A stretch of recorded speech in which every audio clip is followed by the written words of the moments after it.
Mga bro, malaki ang balitang ito para sa ating bansa.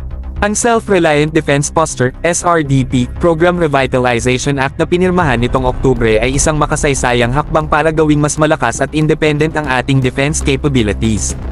Ang layunin, empower ang ating local industries para magdisenyo at mag-produce ng military equipment na gawa mismo dito sa Pilipinas.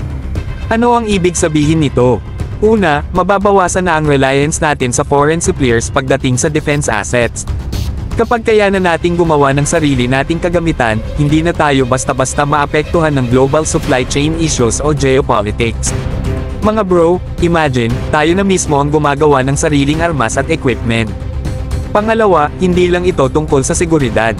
Ang SRDP Revitalization Act ay isa ring malaking tulong sa economic growth ng bansa.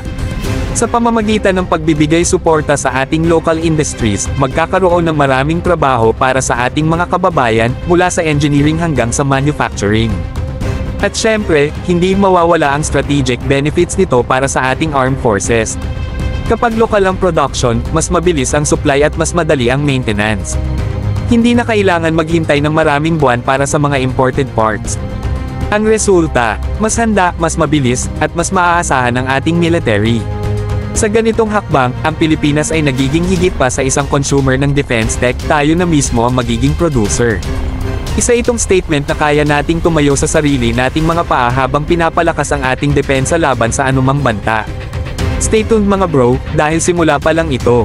Ang revitalization ng SRDP ay hindi lang para sa modernisasyon ng defense, ito rin ay para sa kinabukasan ng bawat Pilipino.